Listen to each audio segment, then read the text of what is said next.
Well, this is the end, my friend.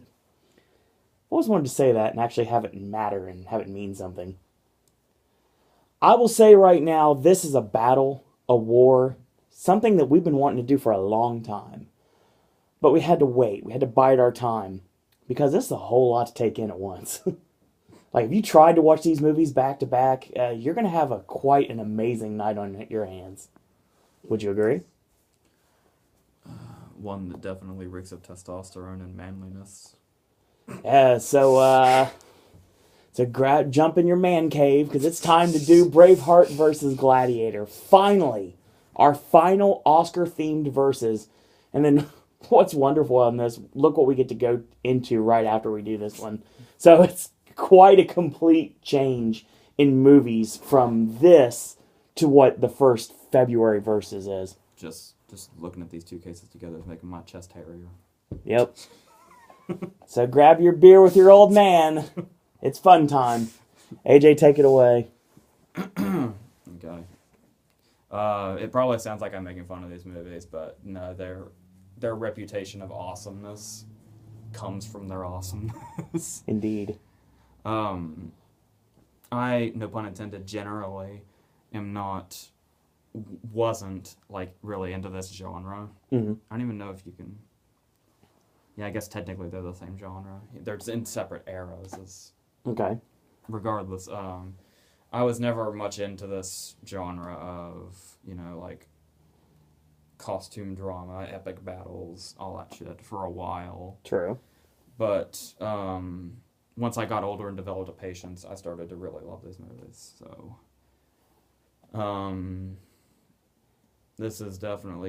this obviously is appropriate for the Oscar theme you wanted to go for because clearly they're both Best Picture winners for 95 and 2000. And they both took 5.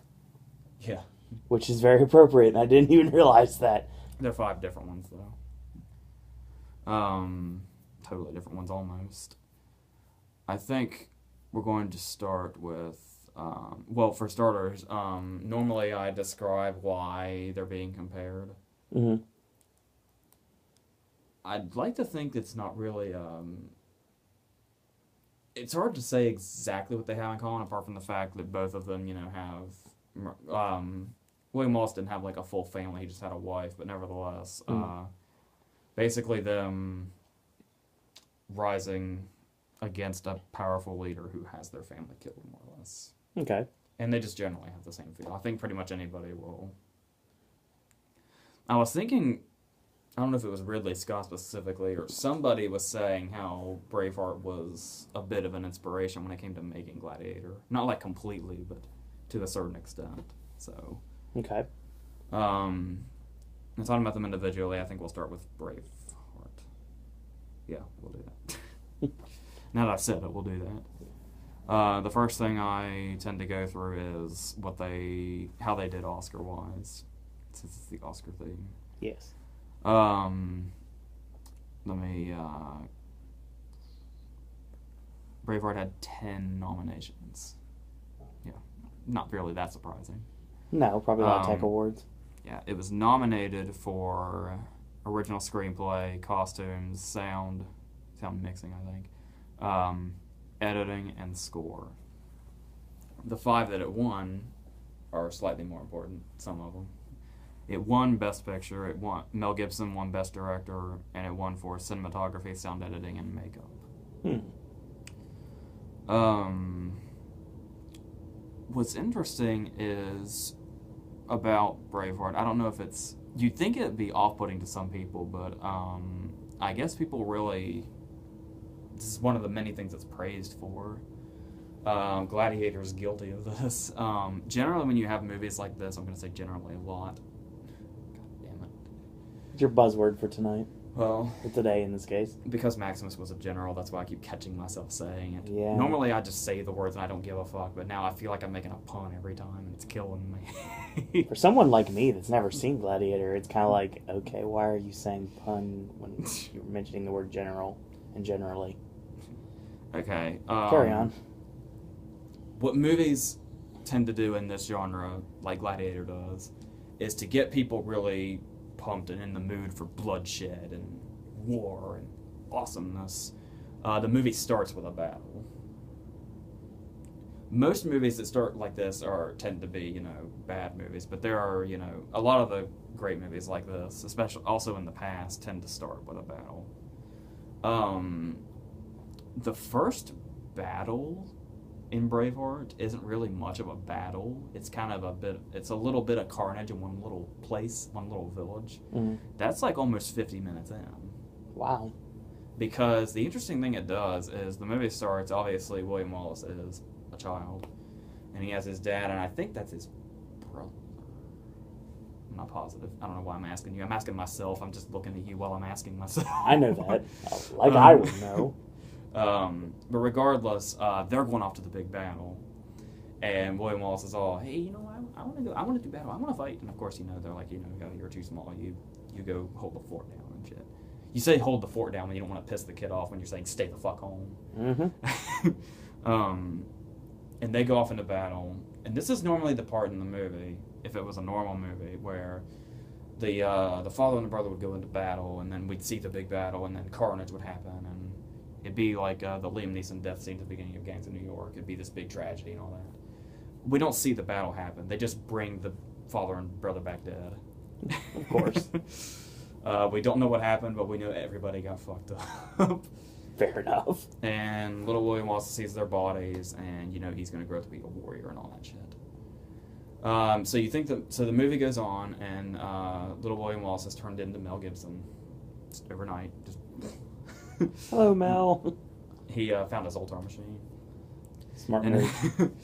So, and then the story progresses. We find out his a couple of friends. The main ones that we recognize anyway are Hamish, who is Brendan Gleeson. I can't remember his name, but the other guy is Tommy Flanagan, which is really funny because Tommy Flanagan also plays Russell Crowe's friend in Gladiator. Interesting. So, and basically he, everything, life is normal, and we have this villain, this very. I'm going to bring it as a criticism because it's something Gladiator does really well. The villain in Gladiator, who is Commodus, who is Walking Phoenix, is a very complex character. The villain we get in Braveheart, which some people may prefer this, is just a straight-up villain. He's not very three-dimensional. He just does bad shit all the time. Patrick McGowan, I think is the guy's name. I think that's how you say it. And he's just, fucking shit up left and right and doesn't give a shit about anything because he's evil. That's his trademark. He is evil, and that is it. Fair enough. So the movie takes a different direction. Once again, you're preparing for battle. You're ready, to grow hair on your chest and just watch shit happen. Mm-hmm. The first half of Braveheart's actually a love story. He meets Catherine McCormick, and they fall in love, and they do the thing, sneaking out without her dad knowing, and they do the secret love thing, and then everybody finds out, but then they decide to get married. And they end up getting married, and we see the ceremony, and it's very romantic, and, love is in the air, and it's very... it sounds like I'm making fun of it, but I'm being serious. The romance is captured really well. But then one day, she's almost raped, and a fight breaks out, so they tie her to a post, and they slice her throat. And then, how is this her fault? Well, that is when William Wallace decides, you know what, I'm going to start a rebellion, and I'm going to get everybody free and out of the grasp of this ruler, who is fucking shit up. I've simplified it so much. It works fine. This is like the first hour of the movie, and I just say, oh, by the way, this shit happens. But no, it's very well played out. I actually like the fact that it's not all blood and guts at first. It really takes its time getting there. Lets you build anticipation. Yeah, I forgot the whole thing about how William Wallace is actually raised by his Uncle Argyle. I love the way he says it. Uncle Argyle. That is Brian Cox, actually. Nice. Brian Cox with a fucked up eye and long hair. It's not... Yeah. So, then, when William Wallace is obviously very upset about the murder of his wife and decides to start a rebellion, that is when people get what they came here for. This shit. But no, the love story is just as crucial to the movie as the battle scenes and the severed limbs and what have you. So about these battle scenes. Well, I'm mainly pointing this out about the battle scenes, but it's really the whole movie in general. The great thing about this, and since we're comparing it to Gladiator, I'll go ahead and say this. The great thing Braveheart does that Gladiator doesn't, even though, they're only 5 years apart, but you can still say Gladiator was made in kind of a different time than Braveheart, because when Gladiator was made, CG was getting really big, and every fucking buddy was using it. Braveheart is, like, all real. Like, when you hear about, like, the extras in the Coliseum in Gladiator, it's like, the Coliseum is like, and if you read about it, in the Coliseum, these are real people, these are cardboard cutouts, these are CGI. That's how the people work in Gladiator. Every single body in Braveheart is a real person and a real extra. And there's a fucking shitload of them. There's like thousands and thousands and thousands of extras in Braveheart for these big epic battle scenes. And the great thing is, I can't remember what we were talking about, but I mentioned this before because it's an interesting image. You tend to hear about, like I said, the South Park movie spoofed it really well. When you see war movies, you have big groups of people over here and you have big groups of people over here, and they're firing guns at each other and just falling over dead as it happens. Braveheart is one of those movies where you can have an axe, you can have a sword, you can have a knife, you can have anything that's sharp. And all these people have something, and they're just running full force into each other. And it's this amazing spectacle to witness. And they do, like, 3 of these big battle scenes. And normally, like, I'm kind of somewhat looking at you, Lord of the Rings. When battle scenes are really long, it kind of tends to kill the epicness and just becomes redundant and a little boring. You're like, okay. But the difference is, I mean, I'm not trying to make a bloodthirsty message here, like this is what people want to see and this is what makes it less boring. I'm just saying, in Lord of the Rings you have like PG-13 battles. Yeah. Like people just everywhere. Braveheart, you get down to the nitty-gritty. You see the way everybody dies graphically. There's stabbings. There's one particular time where Wallace takes something, I don't even know what the fuck it was, but it was sharp, and he just bashed it through the guy's head, literally. People lose their arms, people lose their legs, people get stabbed, people get impaled. Of course, there's a really great decapitation. This movie is just blood-drenched completely. And to be totally honest, it's awesome. Okay. I completely forgot to mention, the throat slicing of his wife is paid for shortly after by another throat slicing. Of course. But it's just, and it doesn't, I don't know what the draw is. I think it's just, movies tend to shy away from it. But Braveheart shows you every single piece of carnage possible. And think about that, though. You have these battle scenes that are literally just thousands and thousands of extras running into each other and slicing the shit out of each other. Clearly, these actors aren't really slicing the shit out of each other. I don't know. Mel Gibson's pretty crazy. But purely speculation. I'm pretty sure they're not really killing each other. No, it's not a snuff film. Just think about the detail that had to go into this. Yeah. You have all these extras, and every single one of them has a specific death. I think that's what's really... It's not so much the death itself, like, that is so awesome, I just watched that guy die viciously and graphically. It's you see everybody's individual... What happens to them. There's almost like a personal thing to it that you see... Like, you could just see it from a distance, and just you see bodies everywhere, just whatever. But you almost... The way it's shot so masterfully... Because I have no idea where a camera would fit. Because there's all these people just killing each other. Head cams, maybe? I have no idea. That's why he won a Best Director Oscar. Exactly. It's cinematography while you're at it. Yeah. I'm sure that also has to do a lot with the landscapes, but because that's what a lot of people just think cinematography is. But it's one of those movies that you just watch in awe because not so much for what you're witnessing, but it manages to pull you in because. And it's not distracting. It's an afterthought. Like you watch the movie in awe, and then your mind registers. All right, how the fuck did they do that? Yeah. Because as much as I love Gladiator, Gladiator is a lot of CGI. This is just, like I said, I don't think there's even a hint. The only thing that's fake in Braveheart is the severed limbs and the blood.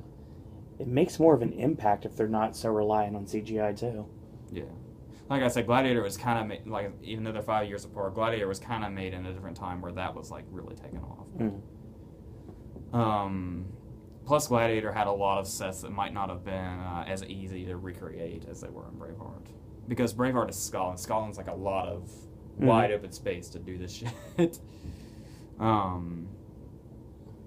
So, yeah.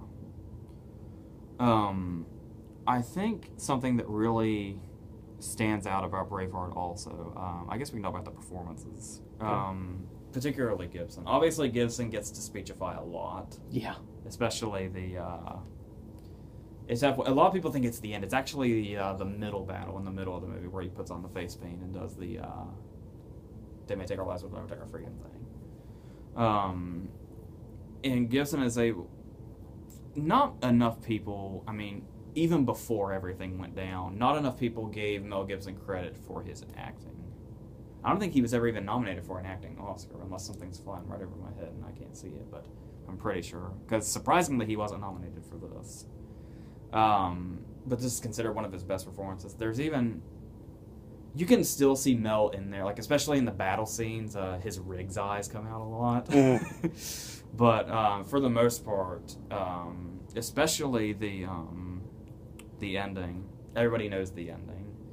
They stretch him out, they beat the shit out of him, they hang him, they torture him, then they tie him down and they cut his head off, and then they cut his body into different pieces and send those pieces off to different parts of the world. During this scene where he's being tortured, it's kind of like, you can kind of, this is where you can tell he was the director of The Passion of the Christ. Because it's pretty much like, not everything he put Jim Caviezel through he does in this, but you can tell he's kind of been in the same place. The scenes particularly where, like, they hang him and they beat the shit out of him and they cut his head off. The thing that really bothers me is when they're stretching him out. Because you can see his elbow is, like, starting to give. And they're just pulling him, kind of like the truck scene in The Hitcher.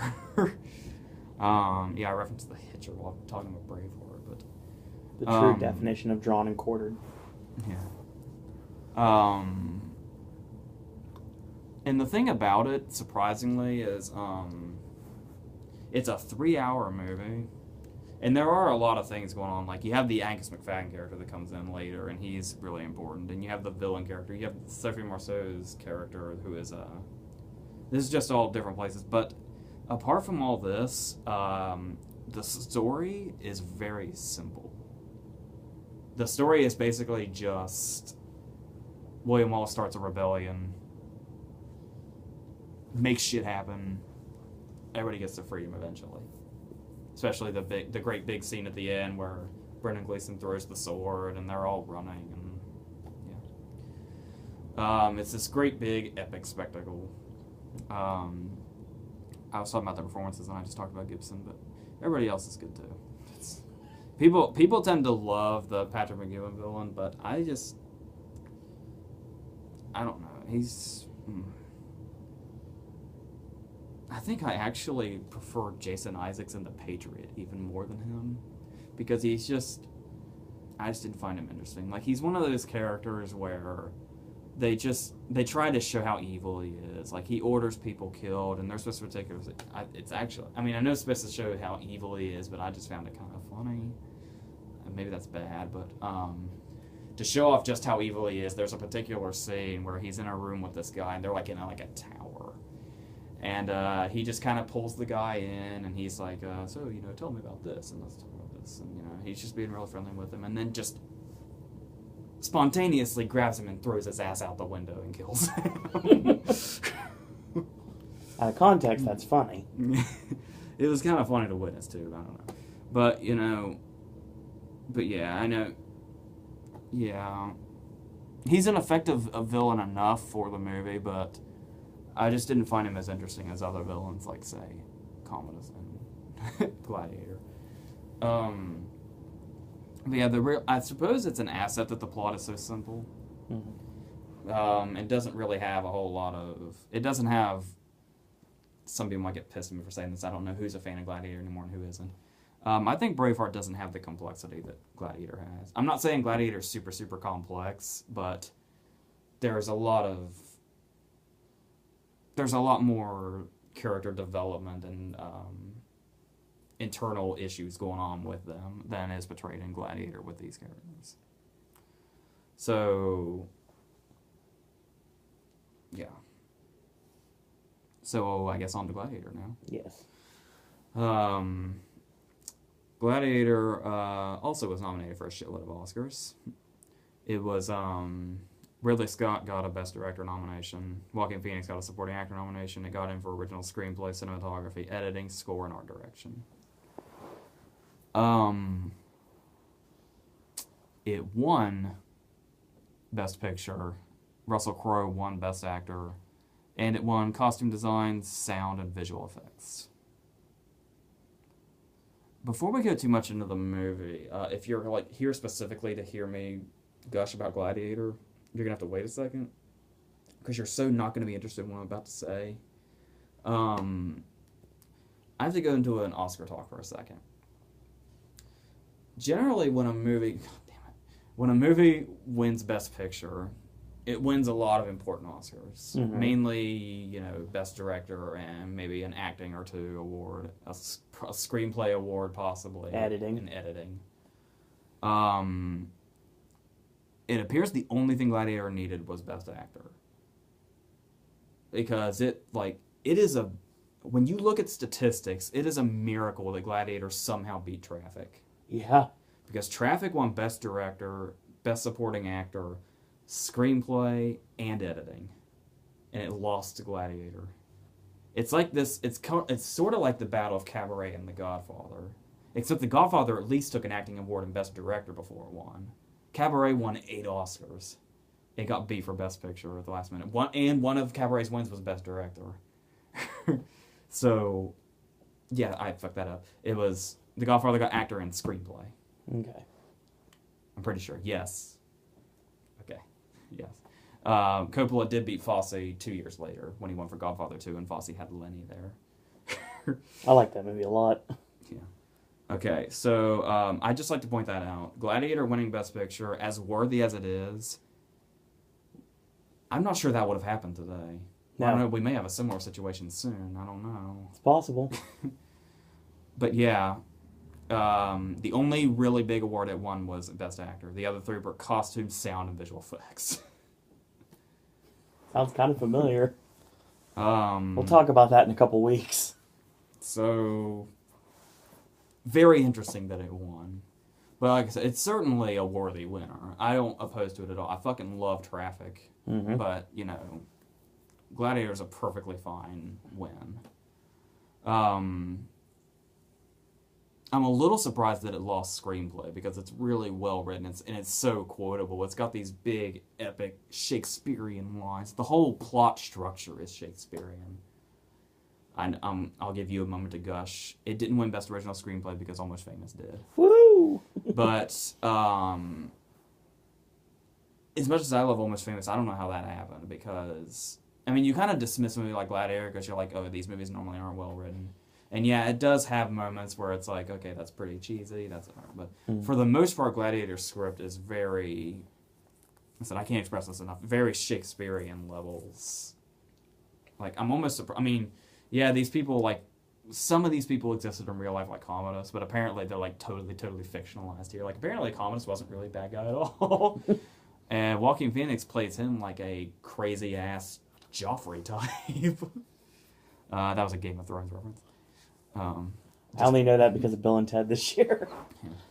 So yeah, basically, Joffrey as a young adult, not young adult, but I don't have no idea how old Joaquin Phoenix was when they made this. Commodus. That's my point. He's walking around. He's got like the sword on his back. He thinks he's all badass, and he gets really pissed off and snotty when he doesn't think people are listening to him, and he basically is evil just because he can get away with it because he's can do whatever the fuck he wants because of the position he's in. It's like Prince John and Robin Hood. So speaking of Ridley Scott and Russell Crowe, Yes. so I know. I still shudder. So anyway, now that wow, I was really trying to be organized when I did Braveheart. I'm all over the fucking place with Gladiator. I started with the Oscars, then I ended up on the effects, and I ended up on Joaquin. I'm just not going in any fucking order now. Why don't I tell you the plot? Good idea. Like I said, the plot is more. It feels not exactly, not like in the sense of The Lion King or West Side Story, but West Side Story. No, that was Romeo and Juliet. No, there's another one. The Lion King is something else, but besides the adaptations themselves, there's something very Hamlet-esque about Gladiator. What happens is, for the very few people that haven't seen it or they don't remember, and you want to just hear me say the plot just because it's a fucking review, it's just what you do. Mm-hmm. Russell Crowe is this general who has, like I said, it starts with a battle. They fucking destroy. After carnage ensues. We have the Caesar, who is Richard Harris, and he is the father of Commodus. So what's going to happen, obviously, is Commodus is under the impression that he's going to rule once Richard Harris is dead. But it turns out that Richard Harris actually loves Maximus like a son, and he says he's going to rule. Even though Maximus declines, I guess, he was going to anyway, is what we're supposed to assume, I guess. They didn't really determine that. And Maximus tells us about the great life he's had with his wife and his son, and how they're all... What's really funny, I read about this, Russell Crowe as Maximus describing what his home is like and why he loves it so much was totally ad-libbed. And everything he describes, like the way he describes the kitchen and the way the sunlight comes through it and stuff like that, he's actually talking about his real house on his farm when he's talking. That's cool. So anyway, Commodus gets word that Richard Harris is going to give his, I guess, leadership to Maximus. And Commodus isn't pleased. So Commodus basically gives this tearful "Why don't you love me" speech, one of Joaquin's many Oscar moments. And then he brings it in for a hug, and he squeezes his father to death. And takes over. So,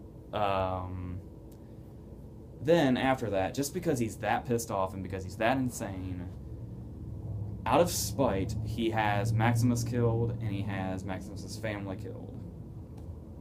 Of course, Maximus doesn't die that quickly. He's taken out into the woods like Miller's Crossing, and he's going to be put to death, but he manages to overpower the guys and kill them. And he takes off back to his house before his family can be killed, and in a very surprisingly emotional scene. This movie has a lot more emotion than you would expect out of movies like this. Movies like this don't tend to try to have emotion, but it's just like, whatever, I just want to see the bloodshed. Gladiator has real emotion.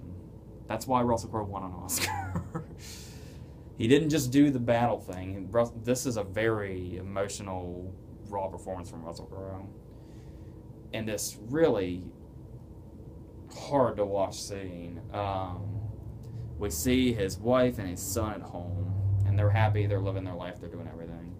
The son gets really happy because he hears horses and thinks Maximus is home. But it's Commodus's dudes who proceed to just run the fucking kid over. And then by the time Maximus is getting there, we see a bunch of smoke, and they basically burned his entire living area. And right there where he can see when he gets there, they've burned to death his wife and son and hung them by the trees. So then he basically goes somewhere and he buries them, and then he passes out. And when he wakes up, he's being transported by Jaimin. Jaimin just showed up and picked him up. And it turns out they're a bunch of slaves, basically. So they're taken to where Oliver Reed is. It turns out that Oliver Reed is a former gladiator who now owns gladiators. And that is what he is basically training them for. And then this turns him into a very beloved gladiator who can go out and just kill everybody in sight. I'm about halfway through the movie now. Then finally, we get to a point where Commodus comes to see one of the events, I guess you'd call them. Maximus slays the fuck out of everybody and says, "Oh man, I want to meet that guy." He goes down, he says, "Take your helmet off."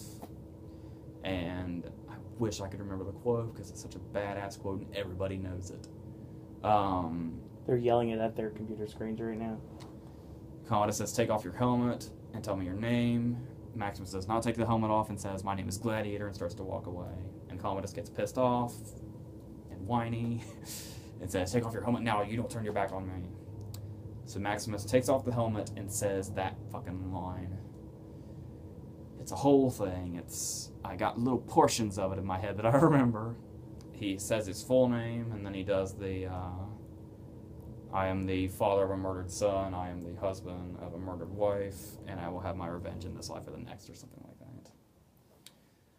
And that is when the rivalry comes, because until this point, Commodus thought Maximus had been killed in the woods. So that's basically where the movie really starts to take off. Like I said, we're well over an hour in at this point. Yeah. I think we're actually about an hour and a half in at this point, which means there's only about an hour of the movie left. So anyway, the reason this whole thing has been a compliment, though. Me telling you the whole story like this, because does this not have a huge Shakespearean vibe to Definitely. it? Even the dialogue. The reason I wanted to tell you that whole plot outline all the way to an hour and a half in the movie is because that's just a story worth telling. And that's what makes Gladiator so great. On top of the fact that we have... Okay, I will say... I can't fault it too much because, like I said, this is just when this was really starting to get big and this was the happening thing. You can tell some of the effects are pretty dated. Like, some of the exterior shots and, like, you know... They look a little more computerized than they probably should. And some of the shots of the tiger, for the most part, it looks really good. And you can really, like... Even when you can tell, it's one of those things where it just looks so good, even though you can tell it's a fake image. It's just like, well, you know, you can tell, but I don't really care because it's still aesthetically pleasing. Something I would have really liked to have seen involving the effects, but apparently it was either too expensive or they just couldn't do it. The famous scene where Maximus fights a tiger in the arena. Mm-hmm. That was originally supposed to be a fucking rhino. Whoa. But I guess they couldn't afford the effect or something. So it's a tiger.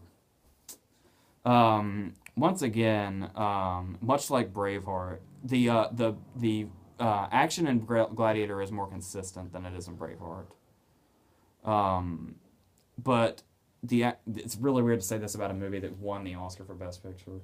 The action scenes are really great. And there's actually even some people... There are movie buffs who will tell you this is like the opposite movie buff thing to say because it makes you sound, you know, below them or whatever.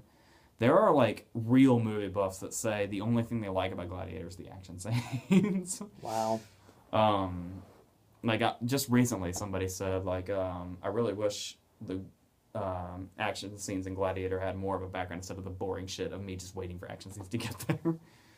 But no, these scenes in the first battle scene is awesome by itself, and then you have these scenes in the arena where it's most of it is real in the Braveheart style, and it's not till like the tiger comes in or like the big epic scenes where the CGI comes in. And there's this particularly awesome scene. I think it's the scene right before Commodus insists on meeting him. You have this it's this woman that's on like a chariot. And it's got the Ben-Hur thing. It's got like the sharp things sticking out of the tires that will basically slice your limbs off if it drives by you. And he manages to get this woman in just the right position that he knocks her off the chariot, and the chariot comes back around and slices her in half this way. There's the very famous scene where it's the, I want to say it's the "Are you not entertained" scene. That's obviously a very famous scene. Where they're talking about how the audience wants to see the gladiator die, but if the gladiator is the one that survives and is the one doing the killing, then they'll love them. So Maximus comes out by himself and just kills the fuck out of everyone in sight, and the audience goes silent, like they don't know how to react. And that's when Maximus throws his arms out and says the "Are you not entertained" thing, and then they fucking love him. I didn't know that was from Gladiator. Yeah. Bray Wyatt said something like this on Raw Monday night, actually. In the middle of a match, actually. Yes, this is definitely the origin of it. Interesting. And it's also the origin of the famous thumb thing that you see people do. Surely you knew that. What thumb thing? Thumbs up, thumbs down? It's Joaquin's decision whether they live or die, and if they die, it's a thumbs down. If they live, it's a thumbs Yeah, up. Batista does that. Yeah, I always think of waiting. Yeah. They do it there. That's a good one. Everything's connected to wrestling somehow, folks. I was getting ready to mention this scene. My dad actually got me really pumped for this scene because he saw it before I did, but he was like, this was the scene he always brought up. He was like, "This scene's fucking awesome." What he does is, I got to this because I think this is what preceded the "Are you not entertained" thing. He's fighting the guy, and he has one sword, and he manages to get the other guy's sword, I think. So Maximus has two swords, and his decision to be dramatic is he could just stab the guy. He could just cut the guy's head off. He puts the swords together and scissors the guy's head off. That's awesome. Yeah. So, yeah, what really sets Gladiator apart, though, is even though Braveheart has a lot of heart as well, because, like I said, the first half of it's a fucking love story. Clearly, it's got, it's not all about, bloodshed and battles either. But, like I said, what was so simple about Braveheart was simply, hey, let's start a rebellion. Gladiator's got this whole story with all these different interesting characters going on. I didn't mention Oliver Reed very much. He is really good and really fucking menacing, even though he's somewhat on Maximus' side. And the really interesting thing, obviously, is he died of a heart attack during filming. So they did really clever ways of using the CGI and doubles, and they managed to give him apparently he was supposed to survive the movie, but they were able to give him a death scene after he had died because he's facing the other way when guys come up and stab him. So the character is much better off with a death scene too. So it wasn't just, oh shit, he's dead, we gotta get rid of the character somehow. It's definitely much better for that character to have died.